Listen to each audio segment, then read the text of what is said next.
Hello all of you, welcome back to my channel. मैं आज आप लोगों के लिए लेकर आ चुकी हूँ एक कलेक्टिव रीडिंग जिसका टॉपिक रहने वाला है current energy of your person, current energy of the person in your mind. जिनके बारे में आप सोच रहे हैं, जिनका विचार आपके मन में है, जिनका ख्याल आपके दिल में है, उनकी करंट एनर्जी क्या है, करंटली किस स्टेट ऑफ इमोशन में है, किस थॉट प्रोसेस में है, कैसा सोच रहे हैं, फील कर रहे हैं। स्पेशली आपके लिए ये हम जानेंगे। मेल फीमेल दोनों के लिए है, सभी ज़ोडिएक साइंस के लिए है, जनरल कलेक्टिव रीडिंग है। ज़बरदस्ती खुद को फिट इन मत करना रीडिंग में, लेकिन फिर भी अगर आप इस वीडियो तक पहुंच गए हैं तो डेफिनेटली यहाँ पर कोई ना कोई मैसेज आपके लिए है, तभी आप यहाँ पहुँचे हो। रीडिंग पूरी तरह से टाइमलेस है क्योंकि एनर्जी वर्क हमेशा फ्लो में होता है, ये हमेशा फ्री होता है, फ्लो में होता है, कभी भी रिस्ट्रिक्टेड या बाउंडेड नहीं होता। तो जब भी जितने भी महीनों या हफ्तों बाद आप ये वीडियो देख रहे हो, ये आपके साथ तभी रेजोनेट करेगा जब ये वीडियो आप तक पहुंचेगा, या जब इस मैसेज की आपको ज़रूरत होगी तभी ये मैसेज आपके पास पहुंचेगा। ओके, इसीलिए ये टाइमलेस है। ओके गाइस, जिसके लिए आप ये रीडिंग देखेंगे उनके बारे में आपको सोचना है क्योंकि यहाँ पर चैनलिंग होगी। तो आप पहले उस इंसान की एनर्जी के साथ कनेक्ट करिए जिनके लिए आप ये रीडिंग देखने आए हैं, जिनका करंट एनर्जी, जिनका current feeling and thought process आप जानना चाहते हैं। Think about that person first. उनका नाम लेकर उनके बारे में सोचिए, चाहे उनका फेस इमेजिन करके। In short, connect with their energy, उनके एनर्जी के साथ कनेक्ट करो। ओके गाइज, और साथ ही साथ जो लोग मुझे इंस्टाग्राम पर फॉलो करना चाहते हैं कर सकते हैं। ड्रीम टैरो मेरा पर्सनल इंस्टा आईडी है जो मैं यहाँ मेंशन कर दूंगी। डिस्क्रिप्शन में भी लिंक होगा माय पर्सनल इंस्टा आईडी के नाम से, वहाँ पर डायरेक्ट मैं आपके साथ इंटरैक्ट करूंगी, तो वहाँ मुझे फॉलो कर सकते हो। दूसरी चीज़, आप में से कुछ लोग अगर ऐसे हैं जो लाइफ में कोई प्रॉब्लम फेस कर रहे हैं, जैसे मनी में या करियर में कोई ब्लॉकेज है, लव लाइफ में कोई ब्लॉकेज है, मेंटल पीस डिस्टर्ब है, या ओवर थिंकिंग का या ब्लैक मैजिक नेगेटिविटी का कोई प्रॉब्लम है, तो उसके लिए आप क्या स्टोन या क्या क्रिस्टल पहन सकते हैं, क्या ब्रेसलेट पहन सकते हैं, अगर आप ये जानना चाहते हैं तो शॉप शीबा पे मैसेज करिए। डोंट वरी, शीबा मेरा ही ब्रांड है जहाँ पर मैं आपको AAA quality authentic crystals and bracelets provide कर रही हूँ। लेकिन शॉप शीबा जो पेज है ये मेरी टीम हैंडल करती है। यहाँ पर आप मैसेज करके अपना प्रॉब्लम बता देना शॉप शीबा पर, मेरी टीम मेरे बिहाफ पर आपको बता देगी कि आप कौन सा क्रिस्टल या ब्रेसलेट पहन सकते हैं अपनी प्रॉब्लम के लिए, और उसे कैसे हमारी वेबसाइट शीबा से परचेज कर सकते हैं। ओके गाइज, जो भी क्रिस्टल या ब्रेसलेट आप लेंगे वो 100% आपको ऑथेंटिक मिलेगा, लैब सर्टिफाइड मिलेगा, लैब टेस्टेड मिलेगा, यानी सर्टिफिकेट मिलेगा उसका आपको साथ में। ओके, यहाँ पर हम डाइसेस भी यूज़ करेंगे, टैरो कार्ड्स भी यूज़ करेंगे, ज़रूरत पड़ेगी तो हम दूसरे कार्ड्स के साथ भी क्लैरिफाई करेंगे। ओके, तो think about the person you are in love with, या थिंक अबाउट द पर्सन जिनके बारे में भी आप सोच रहे हैं, अगर ये आपके लव इंटरेस्ट है या फिर कोई और है। जनरली ये एक लव रीडिंग है, but still think about that person, specially अगर वो आपके लव इंटरेस्ट है, थिंक अबाउट दैम। ओके, और चैनलिंग यहाँ शुरू होने वाली है, चाहे डाइसेस से पहले करूँ या टैरो कार्ड से। फटाफट वीडियो को लाइक कर दीजिए क्योंकि चैनलिंग शुरू से आपके साथ मतलब कनेक्टिविटी इसकी रहनी चाहिए, जो भी चैनलिंग हो रही है। ओके, A to Z आपकी कनेक्टिविटी शुरू से रहनी चाहिए। तो फटाफट वीडियो को लाइक कर दीजिए। आप में से जो लोग नए हैं, जिन्होंने अब तक सब्सक्राइब नहीं किया है ड्रीम टैरो चैनल को, या कई बार चैनल पर आ चुके हैं लेकिन सब्सक्राइब नहीं किया है, डू सब्सक्राइब गाइज, क्योंकि मुझे भी बहुत मोटिवेशन मिलता है to keep making these readings and videos. Okay, तो पहले हम डाइसेस का यूज़ करते हैं। Okay, think about that person, have patience. What is their current energy? What is their current energy, current thought? Universe, please guide our viewers. Okay, so we have 4 here, 4 here. Here we have 2 and here we have 1. Okay, I hope you can see them. पहली चीज़ जो energetically बताऊंगी कि इस इंसान को पहली चीज़ जो feel हो रही है वो है एक possessiveness and protectiveness, the P and P। इस इंसान को बहुत ही ज़्यादा पजेसिव, बहुत ही ज़्यादा प्रोटेक्टिव आपके लिए फील हो रहा है। देयर इज़ अ पॉसिबिलिटी कि इनके दिमाग में एक थॉट है, डाउट है कि ऐसा ना हो कि जितने टाइम तक वो आपसे दूर है या आपसे बात नहीं कर रहा है, या उनका जो भी इशू है, ईगो का प्रॉब्लम है या वॉट एवर इट इज़, ऐसा ना हो कि कोई और आपके क्लोज आ जाए। मे be they have that feeling कि कोई और आपके क्लोज आ सकता है। हो सकता है व्यूअर्स आपकी लाइफ में कोई क्लोज फ्रेंड है या फिर कोई और ऐसा पर्सन है जो काफ़ी आपका अटेंशन पाना चाहता है, आपकी तरफ अट्रैक्टेड है। तो आपके पर्सन को कहीं ना कहीं वो पजेसिवनेस आपके लिए फील हो रही है कि कोई और आपके क्लोज ना आ जाए, और एक प्रोटेक्टिवनेस भी फील हो रही है क्योंकि उनको लगता है कि कोई और आपके लाइफ में आपके क्लोज आएगा तो वो आपका एडवांटेज लेगा, आपको कहीं ना कहीं रॉन्ग इन्फ्लुएंस कर देगा, आपका फ़ायदा उठाएगा। तो एक प्रोटेक्टिवनेस उनको फील हो रही है। वो नहीं चाहते कि किसी और के बहकावे बातों में आप आएँ या किसी और से कन्वेंस हो जाए या इम्प्रेस हो जाए, वो नहीं चाहते। तो प्रोटेक्टिवनेस भी बहुत ज़्यादा है कि कोई गलत ना करे आपके साथ, और पॉजेसिवनेस भी बहुत ज़्यादा है क्योंकि उनको लगता है देयर इज़ डेफिनेटली समवन जो आपको बहुत अटेंशन देगा या बहुत अप्रोच करेगा या कर रही है। उनके दिमाग में ये है कि कोई तो है। ओके तो वो पॉजेसिवनेस, प्रोटेक्टिवनेस की एनर्जी बहुत प्रोमिनेंट है। दूसरी चीज़ यहाँ पर इस इंसान को ये भी लग रहा है कि ऐसा पॉइंट तो कहीं नहीं आ गया कि अगर मैं अब अप्रोच करना भी चाहूँ या कुछ कन्फेस या क्लियर करना भी चाहूँ तो भी मुझे रिजेक्ट कर दिया जाए। तो एक फियर ऑफ रिजेक्शन है इस इंसान के अंदर। मे बी इनके अंदर उतनी मैं कहूँगी थोड़ी सुपीरियोरिटी है या थोड़ा इनके अंदर एटीट्यूड ज़्यादा है जिसकी वजह से ये रिजेक्शन हैंडल नहीं कर सकते। मैं ये नहीं कह रही कि आपने रिजेक्ट कर दिया है, but they can not even tolerate और handle the thought of rejection. वो विचार कि ये इंसान मुझे अगर इग्नोर कर देगा, रिजेक्ट कर देगा तो क्या होगा, वो विचार भी उनको डराता है। वो ऐसा सोचना भी नहीं चाहते क्योंकि उनको ये एक बहुत बड़ा डिसरिस्पेक्ट, एक बहुत बड़ा इंसल्ट लगता है। हो सकता है इस इंसान की सेल्फ एस्टीम बहुत हाई है, बहुत एटीट्यूड है, बहुत सुपीरियोरिटी फील करते हैं अपने लिए, या फिर ऐसा हो सकता है कि बहुत हाईली सेल्फ रिस्पेक्टिंग है। ये सब हो सकता है, इसमें से कुछ भी हो सकता है। तो अगर आप उनको आंसर नहीं करेंगे, रिस्पॉन्ड नहीं करेंगे या फिर इग्नोर या अवॉइड कर देंगे उनके अप्रोच को या उनके किसी एफर्ट को, तो उनके लिए ये एक इंसल्ट है, उनके लिए ये एक डिसरिस्पेक्ट है और वो इसको एक रिजेक्शन की तरह देखेंगे और हैंडल नहीं कर सकेंगे। तो वो चाहते हैं आपसे बात करना, like they do want to communicate, they do want to talk to you, they do want to say something, but they are still keeping themselves closed and they are still taking their steps back. वो अपने कदम पीछे ही ले रहे हैं because they are scared of rejection and उनको rejection से डर है और आप रिजेक्ट ना कर दो इस बात का डाउट है। तो फियर ऑफ रिजेक्शन है। Even if they want to talk to you, even if they want to confess something, बात करनी है, चाहे कुछ कहना है, तब भी रिजेक्शन का डर जो है वो उन्हें पीछे ही खींच रहा है।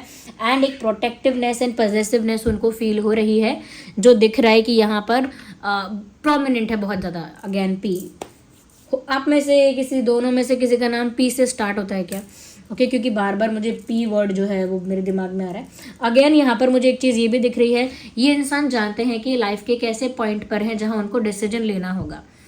डिसीजन का कोई ऐलान नहीं करना है लेकिन मन में ही डिसीजन लेना होगा। दे नो दैट कि वो पॉइंट ऑफ टाइम आ गया है, वो घड़ी आ गई है जहाँ इनको फैसला लेना चाहिए और वो फैसला जो है वो मतलब नहीं ले पा रहे हैं। एक इनडिसाइसिवनेस है, जैसे कि वो दो सिचुएशंस, दो रास्तों के बीच में फंस गए हैं। एक इनडिसाइसिवनेस है, स्टक होना, कंफ्यूज होना, दो सिचुएशंस के बीच में जगल करना। This is there condition, this is their energy, जहाँ पर वो मन से जानते हैं कि उन्हें फैसला लेना है लेकिन जो करंट रियलिटी है, जो करंट रियल सिचुएशन है, वहाँ पर वो स्टक है कि मुझे एक्चुअली करना क्या चाहिए। तो कन्फ्यूजन है, ये करूँ या वो करूँ वाला कन्फ्यूजन इस इंसान के दिमाग में है जिसके लिए भी आप ये रीडिंग देख रहे हो। ओके डिलेमा में है ये इंसान। दूसरी चीज़, जो भी अब तक डिसीजन लिया नहीं है लेकिन इंटेंशन क्लियर है कि जो भी करना है कुछ बड़ा करना है, कोई छोटा मोटी चीज़ नहीं करनी, कुछ बड़ा करना है, कुछ मेजर करना है, कुछ ऐसा करना है जिससे एक बड़ा सरप्राइज या बड़ा शॉक या बड़ा चेंज या कोई बड़ा रिजल्ट आए, कोई बड़ा ट्रांसफॉर्मेशन हो। So they want to do something. अब तक डिसीजन नहीं लिया है लेकिन वो इस बारे में विचार तो करते हैं कि जो भी फैसला लेना है मुझे क्लियर कट लेना है, मुझे जो भी डिसीजन लेना है एकदम सॉलिड, बोल्ड और क्लियर कट लेना है। बड़ा फैसला, चाहे रुकने का फैसला है कि they want to stay and they want to make things right, उन्हें रुकना है और चीज़ों को ठीक करना है, ये भी एक बड़ा फैसला है। या फिर उनको वर्कआउट करना है और मूव ऑन करना है, ये भी एक बड़ा फैसला है। ओके तो क्या बड़ा फैसला वो लेना चाहते हैं, ये वो लेंगे लेकिन अभी लिया नहीं है, अभी भी उस कंफ्यूजन में ये इंसान है। ओके सो ये इनकी एक ओवरऑल एनर्जी है, एक ओवरव्यू हमने ले लिया है कि ओवरऑल बात यही है, इनकी एनर्जी यही है, इसी चीज़ के अराउंड इनकी एनर्जी घूम रही है। ओके या अगर इन सब बातों में से कोई भी बात आपको क्लेम करनी है, 444 लिख के करना, क्योंकि ये कार्ड यहाँ ऑलरेडी ऐसा रखा हुआ है, मुझे नहीं पता, मैंने तो इसको स्पेशली रखा भी नहीं था ऐसा, मैंने डाइस जब निकाले उससे पहले से रखा है। ये नंबर 4 है, you see this is number 4 and यहाँ पर 2 टाइम्स नंबर 4 ऑलरेडी आया है, तो मैं यही बोलूँगी कि जो भी डाइसेस में से भी जो हमने चैनल किया है उसे 444 लिख कर ही क्लेम करो, क्योंकि जो इस रीडिंग से पिक करोगे वही अपनी लाइफ में अट्रैक्ट कर लोगे। Again and again I am saying that कि चाहे आप चाहते हो कि वो आपके लिए पॉजेसिव हो तो लिखो 444 I claim this person is possessive about me. आप चाहते हो कि ये इंसान कोई बड़ा डिसीजन लें आपके लिए, आपके फेवर में, तो लिखो 444 I claim they are taking a big decision for me, और may be they are proposing में। एक बड़ा डिसीजन ये भी हो सकता है, they are confessing, they are proposing, तो वो भी लिख सकते हो। ओके और दूसरी चीज़ कि यहाँ पर वो आप रिजेक्ट होने से डरते हैं इसीलिए बात नहीं कर रहे, अप्रोच नहीं कर रहे, तो वहाँ पर ये भी लिख सकते हो 444 I claim this person is approaching me, this person is communicating with me और टॉकिंग टू मी, ऐसा कुछ भी क्लेम कर सकते हो जो आप चाहते हो अट्रैक्ट करना। Okay now I will use this deck today, ये वाली डेक हम यूज करेंगे टू सी कि और क्या है इनकी करंट एनर्जी में। Are you guys ready? जो भी यहाँ से क्लेम करोगे पहले वीडियो को लाइक करो और क्लेम करो, ये सीक्वेंस की तरह फॉलो करो। पहले वीडियो को लाइक करके इसके एनर्जी के साथ कनेक्ट करो, फिर एंजल नंबर जो मैंने बताया है उसे टाइप करके जो यहाँ से चीज़ें आप पिक करना चाहते हो उसे पिक करो। ओके तो पहला कार्ड यहाँ आ चुका है। पहला कार्ड ही लवर्स का कार्ड आया है, सीधा सीधा कार्ड। लवर्स का मैसेज भी आप देख सकते हैं। बिकॉज ऑफ द पिक्चराइजेशन मैंने इस कार्ड को उल्टा रखा है, लेकिन लवर्स का कार्ड आया है। इसका मतलब क्या है? ओके पहले मैं और भी कार्ड निकालती हूँ। एक चीज़ साफ दिख रही है कि ये इंसान आपके साथ इनर सोलफुल कनेक्शन फील कर रहे हैं, wherever they are, however they are, जो भी है ये। पहली चीज़ ये कि इनका आपके साथ पास्ट लाइफ कनेक्शन है, चाहे ये कनेक्शन सोलमेट है, ट्विन फ्लेम है या कार्मिक है, but you have a past life connection with this person, you have met before. पहले भी किसी जन्म में लाइफ में आप मिल चुके हैं, और अगेन इस लाइफ में ये आपके लिए वो रोमांस, वो केमिस्ट्री, वो पैशन फील कर रहे हैं, वो प्यार फील कर रहे हैं। ओके वो कनेक्टिविटी, वो इंटरनल कनेक्टिविटी आपके साथ फील कर रहे हैं, जिसे हम कहते हैं सोलफुल कनेक्शन, टेलीपैथिक कनेक्शन, ये वो फील कर रहे हैं करेंटली आपके साथ। ओके पॉसिबल है कि आप उनके सोलमेट या ट्विन फ्लेम भी हो सकते हैं, because again this card represents that too, तो वो भी हो सकता है। अगर आप चाहें, आप ट्विन फ्लेम कनेक्शन को क्लेम करना चाहते हैं तो ज़रूर करें। ओके लेट्स सी और क्या उनकी करंट एनर्जी है। समवेयर मुझे ऐसा लगता है दिस पर्सन इज टू प्राउडी। मैंने क्या कहा था विद द डाइसिस कि थोड़ी सुपीरियोरिटी है, एटीट्यूड है, या बहुत हाई सेल्फ एस्टीम है। मैंने क्या कहा था? Again I can see that. देखिए यहाँ पर ही जो पर्सन बैठा है, their hands are closed off, like हाथ पूरी तरीके से बंधे हुए हैं, बंद हैं। जो उनके आर्म्स हैं वो ओपन नहीं है, क्लोज्ड है। तो इससे क्या पता लगता है? This person is not open enough, ऐसा दिख रहा है। ऐसा दिख रहा है कि ये क्लोज्ड ऑफ है, ऐसा दिख रहा है कि रिजर्व्ड है, ऐसा दिख रहा है कि ये अपनी ही पोजीशन पर बहुत ज़्यादा कोल्ड हैं, ऐसा लग रहा है कि बहुत प्राउडी हैं। इनकी तरफ से कोई एफर्ट, कोई जेनरोसिटी, कोई स्वीटनेस, पोलाइटनेस, प्यार, रोमांस दिखता ही नहीं है। सिर्फ क्या दिखता है कि ये इनके अंदर ईगो है, प्राइड है, ये सब चीज़ें दिखती हैं इनके अंदर। तो वो क्या है viewers? It is just a false mask. वो सिर्फ बाहर से प्रिटेंशियस ये सब चीज़ें कर रहे हैं, दिखा रहे हैं कि मैं बहुत प्राउडी हूँ, मैं क्लोज्ड ऑफ हूँ, यानी कि मुझे कोई ज़रूरत नहीं है किसी को अप्रोच करने की, जबकि वो खुद ही अप्रोच करने से डर रहे हैं कि वो रिजेक्ट ना हो जाएं, इग्नोर्ड ना हो जाएं, डिसरिस्पेक्टेड ना हो जाएं। इसीलिए वो आपको अप्रोच नहीं कर रहे, बात नहीं कर रहे, जबकि दिखावा ऐसा रहे हैं कि मैं आपको इसीलिए अप्रोच नहीं कर रहा, इसीलिए आपसे बात करने की कोशिश नहीं कर रहा, नहीं कर रही, क्योंकि मुझे ज़रूरत ही नहीं है।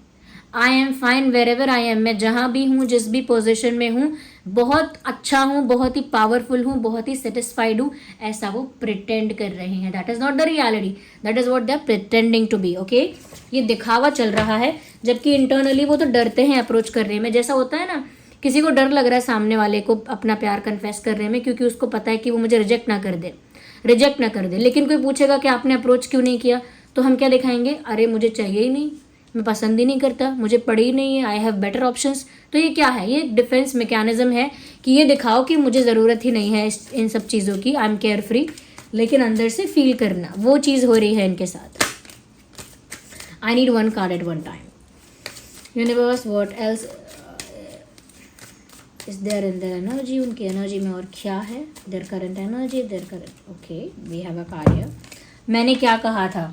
With this I told you कि कोई बड़ा फैसला लेना चाहते हैं, इतना इंटेंशन क्लियर है इनका इतना इंटेंशन, इतना दिमाग में क्लैरिटी तो है कि इनको पता है कि मुझे जो भी फैसला लेना है, अब वो बड़ा फैसला लेना है। एक मेजर डिसीजन लेना है, this is the major decision. ये इंसान लिटरली ऐसा सोच रहे हैं कि इन्हें कुछ बड़ा करना होगा, कुछ आउट ऑफ द बॉक्स, कुछ बियॉन्ड बियॉन्ड स्मॉल थिंग्स, कुछ उन्हें बड़ा करना है। तो मुझे लग रहा है कोई बड़ा फैसला लेने का, ठानने का कुछ सोच रहे हैं, ये मन में कुछ ठानने वाले हैं, ये मन में कुछ बड़ा डिसाइड करने वाले हैं। I can see that. और क्या है इस इंसान की current energy? Oh my god, something has ended in this connection. ज़रूर आपका रिश्ता पे कोई फुल स्टॉप लगा है, आप दोनों के कनेक्शन, इक्वेजन, फ्रेंडशिप पर कोई रुकावट आई है, कोई रोक लगी है। जैसे ब्रेकअप होता है, सेपरेशन होता है, या फिर नो कम्युनिकेशन, बिल्कुल साइलेंस होता है, या फिर बहुत गैप होता है, लेकिन कोई कनेक्शन, कोई चैप्टर एंड हुआ है यहाँ पे दिख रहा है, क्लियरली विजिबल है। डेथ का कार्ड आया है, ये कोई डेथ का कार्ड मतलब कुछ और मत समझना, यहाँ पर क्लियरली दिख रहा है कि आप लोगों के बीच कुछ ऐसा है जो समाप्त हुआ है। लेकिन the best part is that कि इनके मन ने ये ठाना है, इनके मन ने ये डिसाइड किया है कि इनको आपके साथ न्यू बिगिनिंग चाहिए, क्योंकि उनका भाई आपके साथ एक पास्ट लाइफ सोलफुल कनेक्शन है। लुक एट दिस, ये लवर्स का कार्ड यूँ ही नहीं आया, इनका आपके साथ पास्ट लाइफ सोलफुल कनेक्शन है, इसीलिए वो गिव अप नहीं कर सकते। ये इंसान चाहे भी ना कि ठीक है मैं फैसला ये ले लूँगा या ये ले लूँगी कि मैं मूव ऑन करूँगा, they can not do it, they won't be able to do so. वो कर ही नहीं पाएंगे ऐसा। उनका माइंड उन्हें उसी तरफ लेकर जाएगा जहाँ वो ऐसा फैसला ले जहाँ पर उन्हें आपके साथ न्यू बिगिनिंग चाहिए हो, चाहे कितना भी ख़त्म क्यों ना हो गया हो कुछ भी। तो वो बड़ा फैसला यही लेना चाहते हैं कि उन्हें आपके साथ एक नई शुरुआत चाहिए, चाहे फिर कुछ भी रिश्ते में ख़त्म हुआ हो। और वो क्यों, बार बार उनका माइंड उन्हें इस तरफ पुश क्यों करेगा? क्योंकि उनका आपके साथ वैसा पास्ट लाइफ कनेक्शन है। ये प्रोटेक्टिवनेस, पॉजेसिवनेस जो फील हो रही है ना, वो यूं ही नहीं हो रही है, वो पास्ट लाइफ कनेक्शन है वो। लेकिन ईगो, प्राइड या बहुत हाई सेल्फ एस्टीम यहाँ पर बीच में एक ब्लॉकेज बनता है। वो इस चीज़ को नहीं समझ सकते, लेकिन वो एक बड़ा ब्लॉकेज है। ओके, तो वो आपके साथ एक न्यू बिगिनिंग चाहते हैं, वो एक न्यू चैप्टर स्टार्ट करना चाहते हैं, एक न्यू चांस, एक न्यू अपॉर्चुनिटी चाहते हैं। They expect you to give them another chance. वो ऐसा एक्सपेक्ट करते हैं कि आप उन्हें एक चांस दें, एक मौका दें। या just a second guys, okay, यहाँ पे कुछ कार्ड्स शफल करते करते ही अनफोल्ड हो चुके हैं। लेट मी देखते हैं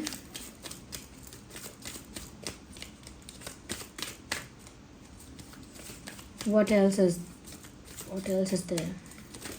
ओके, तो एक ही कार्ड है, यस एक ही है, और अपने आप ही स्लिप हुआ है 9 ऑफ पेंटिकल्स। एक ही तरीका है इनका घमंड तोड़ने का, और इनका ध्यान आपकी तरफ अट्रैक्ट हो रहा है, और वो अट्रैक्ट होगा इसी तरीके से। देखिए, ये इंसान चाहे कितना भी प्राइड और सेटिस्फैक्शन और प्रिटेंड करें कि उन्हें कोई मतलब नहीं है, वो केयर फ्री हैं, कितना भी दिखाएं, लेकिन उनका अटेंशन आपकी तरफ बहुत ज़्यादा है। Now I can say that. ये 9 ऑफ पेंटिकल्स का कार्ड आया है। व्यूअर्स, आपकी एनर्जी, आपका ऑरा इतना इंडिपेंडेंट, इतना फ्री और इतना पावरफुल है कि वो अपना अटेंशन आपको ना चाहते हुए भी देंगे।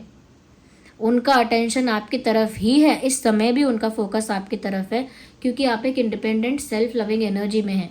जितना ज़्यादा आप सेल्फ लविंग और सेल्फ रिस्पेक्टिंग एनर्जी में ऑपरेट करेंगे, उतना ज़्यादा रोमांटिकली अट्रैक्टेड ये इंसान आपकी तरफ फील करेगा। And I am not even lying about it, this is what the card is saying.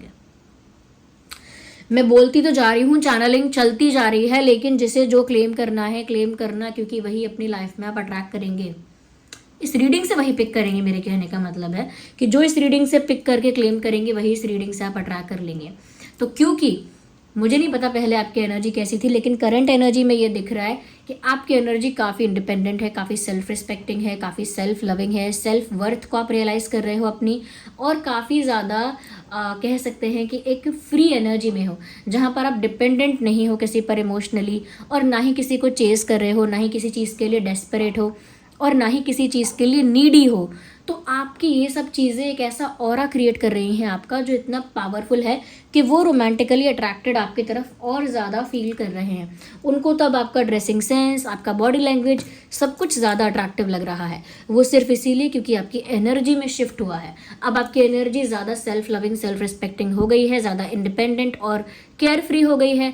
तो अब वो आपकी एनर्जी को फॉलो कर रहे हैं, अब वो आपकी एनर्जी को चेस करना चाह रहे हैं, चाहे कितना भी ढोंग या नाटक करें कि उनको फ़र्क नहीं पड़ता। बट अगेन उनका दिल भी चाहता है कि एक सेकेंड चांस यहाँ पर उनको मिलना चाहिए। Okay, second chance as in उनको मौका चाहिए आपके साथ एक फिर से. Let's see what else. Again ये कार्ड अनफोल्ड हुआ, ये तो खाली स्लिप हुआ मेरे हाथ से. 6 of pentacles. They want the exchange to start. मुझे लगता है आप लोगों के बीच एक कंप्लीट वैक्यूम है. No communication, nothing, no messages, no communication. एक वैक्यूम का मतलब क्या है? बिल्कुल साइलेंस है आप लोगों के बीच, कुछ नहीं हो रहा. और वो चाहते हैं कि एक एक्सचेंज आप दोनों के बीच शुरू हो जाए. अब एक्सचेंज मतलब कैसा एक्सचेंज? जहाँ पर बातें होती हैं, एक्सचेंज, फीलिंग्स शेयर की जाती हैं एक दूसरे से, बहुत कुछ एक्सप्रेस किया जाता है, कम्युनिकेट किया जाता है, बहुत कुछ एफर्ट्स के थ्रू बहुत कुछ एक्सप्रेस किया जाता है. तो वो दोनों तरफ से गिव एंड टेक होता है. एक रिलेशनशिप तभी बैलेंस्ड रहता है जब दोनों तरफ से गिव एंड टेक बराबर होता है. टू मेंटेन अ रिलेशनशिप, तो वो गिव एंड टेक आपकी तरफ बंद हो चुका है. Receive and giving, receiving and giving, वो चीज़ बंद हो गई है आप लोगों के बीच.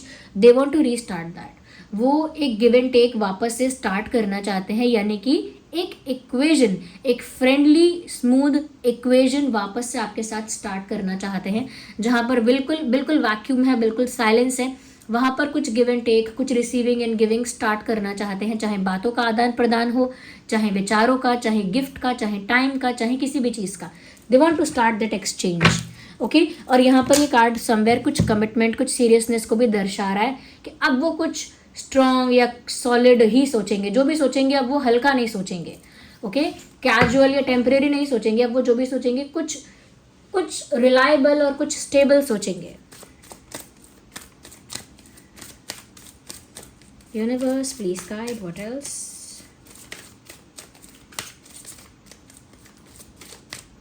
आई need one card at one time. Here we have. मुझे लगता है पहले ये इंसान बहुत ज़्यादा डिल्यूजनल थे, बहुत ज़्यादा ख्यालों में रहते थे. इनका अलग ही एक विजन था, एक अलग ही बबल था इनका, जो कि पूरा भ्रम था. यानी ये इंसान एक भ्रम में रहता था, ये रहती थी कि जैसा ही सोच रहे हैं वैसा वैसा ही हो रहा है, जैसा इन्होंने सोचा है, एक्सपेक्ट किया है, सब कुछ वैसा वैसा ही होगा. तो इनको अपना ही एक इल्यूजन था, अपना ही एक भ्रम था. लेकिन अब वो इल्यूजन टूट चुका है, वो भ्रम टूट चुका है, रियलिटी इनके सामने आ चुकी है. और अब वो इल्यूजन में नहीं है. They are beyond the illusion right now. उनका एक बबल ब्रेक हुआ है, उनका एक भ्रम टूटा है, which is for good.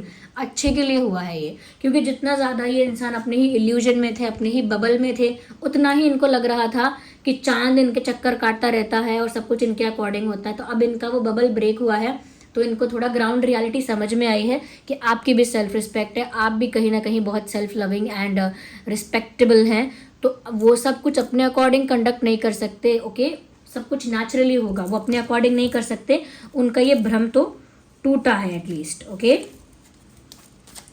One more card. Last. Okay. मैंने क्या कहा था? Again with this and S of swords and S of pentacles. कोई बड़ा डिसीजन, कोई बड़ा ऑफर, कोई बड़ा कमिटमेंट. मैंने यहाँ भी बोला ये कुछ सीरियस ही सोचेंगे. अब कुछ टेम्परेरी आया गया नहीं सोचेंगे. Now they will think something serious, something strong.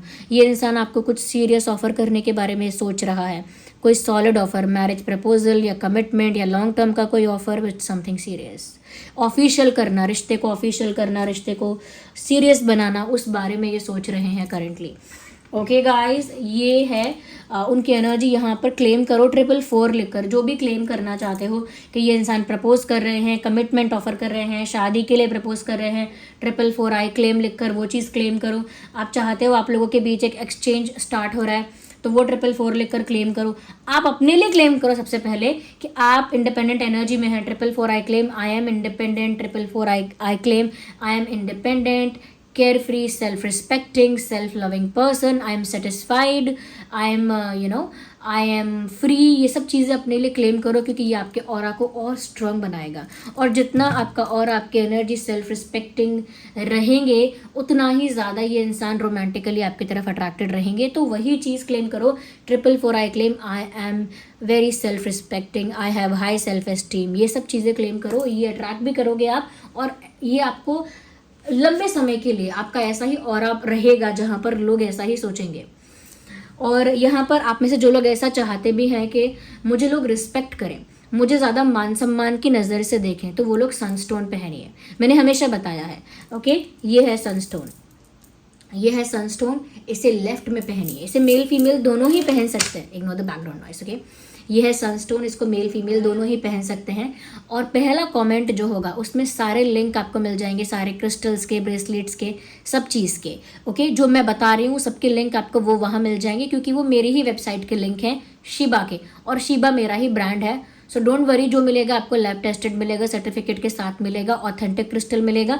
तो ये सनस्टोन है, ये क्या करता है, जब आप इसे लेफ्ट हैंड में पहनेंगे तो ये ज़्यादा रिस्पेक्ट को अट्रैक्ट करेगा, लोग आपको ज़्यादा मान सम्मान की नज़र से देखेंगे, ज़्यादा रिकॉग्नाइज करेंगे, ज़्यादा आपको हाई वैल्यू पर्सन मानेंगे। तो ये सनस्टोन पहन के हो सकता है, सनस्टोन पहनिए आप और फिर ये चीज़ महसूस कर सकते हैं, लेकिन आपका भी फेथ होना चाहिए पूरा, ओके। दूसरी चीज़, ये सिर्फ रिस्पेक्ट अट्रैक्ट नहीं करता, इंटेलिजेंस को बूस्ट करता है, आपके माइंड को शार्प करता है, क्लैरिटी लेकर आता है, अबंडेंस को अट्रैक्ट करता है। जो सन के प्रॉपर्टीज एंड एट्रीब्यूट्स है ना, वो सब चीज़ें आपकी लाइफ में ये इनकलकेट करता है, समहाउ अट्रैक्ट करता है। लेफ्ट में पहनना है आपको, ओके। सनस्टोन, जो लोग सच में चाहते हैं कि लव लाइफ में जो ब्लॉकेजेस है वो रिमूव हो जाए और मेरी लव लाइफ बहुत ही रोमांटिक और बहुत ही स्मूथ हो जाए, तो लव लाइफ के ब्लॉकेजेस को हटाइए और ये पहनिए rose quartz. Rose quartz crystal of love है, ये ट्रू लव को, रोमांस को अट्रैक्ट करने के लिए भी यूज़ किया जाता है, लव लाइफ के ब्लॉकेजेस को भी हटाकर लव लाइफ को स्मूथ करता है। आप रोज क्वार्ट्ज की रिंग भी पहन सकते हैं, ये रोज क्वार्ट्ज की रिंग है, रिंग पहन लो, रोज क्वार्ट्ज का पेंडेंट पहन सकते हो, ओके। ये रोज क्वार्ट्ज है, ये बीड्स वाला तो मेल फीमेल दोनों ही पहन सकते हैं, इसका भी सर्टिफिकेट आपको मिल जाएगा और ये लिंक भी आपको फर्स्ट कमेंट में मिल जाएगा, ओके। आप में से अगर कुछ लोग ऐसे हैं जिनको ओवर थिंकिंग का बहुत प्रॉब्लम है और वो अपनी ओवर थिंकिंग को रोक ही नहीं सकते, संभाल ही नहीं सकते, तो वो लोग एमेथिस्ट पहनिए। एमेथिस्ट, ये मैंने एमेथिस्ट का रिंग पहना हुआ है, ये पर्पल रिंग है, ओके। ये सारे रिंग ऐसे ही हैं जो टाइट और लूज हो जाते हैं, स्ट्रेच कर सकते हो, प्रेस कर सकते हो, वैसे रिंग है। तो एमेथिस्ट आप इसमें भी पहन सकते हो बीड्स के फॉर्म में, और एमेथिस्ट रिंग के फॉर्म में भी पहन सकते हो। एमेथिस्ट आपकी इंट्यूशन को बढ़ाता है और ओवर थिंकिंग को, आपके ओवर थिंकिंग के पैटर्न को रिड्यूस कर देता है एमेथिस्ट। तो ये है एमेथिस्ट, पर्पल कलर का क्रिस्टल होता है ये, ओके। इसे भी आपको लेफ्ट में ही पहनना है। और जो लोगों का मेंटल पीस बहुत डिस्टर्ब है, मन शांत नहीं रहता, बहुत बेचैनी रहती है, आध्यात्मिक होना भी चाहते हैं लेकिन आध्यात्मिक हो नहीं पाते हैं, क्लियर क्वार्ट्ज पहनिए। ये है क्लियर क्वार्ट्ज, ये क्लियर क्वार्ट्ज है, ये पहनिए। ये स्पिरिचुअली आपको ग्रो करने में हेल्प करेगा, आपके माइंड को पीसफुल रखेगा, आपके एनर्जी को क्लीन, क्लेंज एंड प्योर रखेगा, ओके। ये सारे ही क्रिस्टल्स जो हैं ये सेलेनाइट प्लेट पर रखकर चार्ज होंगे। सेलेनाइट प्लेट का लिंक भी आपको फर्स्ट कमेंट में मिल जाएगा। सेलेनाइट प्लेट एक गोल्ड सेलेनाइट प्लेट होती है, उस पर आप अपना ब्रेसलेट रख दीजिए 3 से 4 घंटे के लिए और वो चार्ज हो जाएगा। हर दिन नहीं करना है चार्ज, लेकिन अगर आप 2-3 दिन में एक बार भी करते हैं तो भी वो चार्ज हो जाएगा, और चार्ज करना ज़रूरी है ताकि आपका क्रिस्टल एफिशिएंटली वर्क करता रहे, ओके गाइज। तो भाई ये जो है क्रिस्टल सब लैब टेस्टेड आपको मिलेगा, डोंट वरी। लेकिन ये बातें उनके लिए बताई हैं मैंने जो एक्चुअल में इन सब चीज़ों को ठीक करना चाहते हैं और ये सब चीज़ें उनके लिए प्रॉब्लम बन गई हैं, ओके गाइज। अगर आप लोगों ने सब्सक्राइब नहीं किया अब तक, सब्सक्राइब करिए, क्योंकि मैं हर दिन ऐसे ही रात को 8 बजे वीडियो लेकर आती हूँ और मैं चाहती हूँ कि हम सब एक स्ट्रॉन्ग फैमिली बन जाएं, ओके। जो लोग भी यहाँ कनेक्टेड नहीं हुए हैं वो जुड़ जाएं इस चैनल से, ताकि मैं आप लोगों के लिए भी फ्यूचर में चैनलिंग कर पाऊँ। चलिए मिलते हैं अगली रीडिंग में, bye bye, take care, love you all.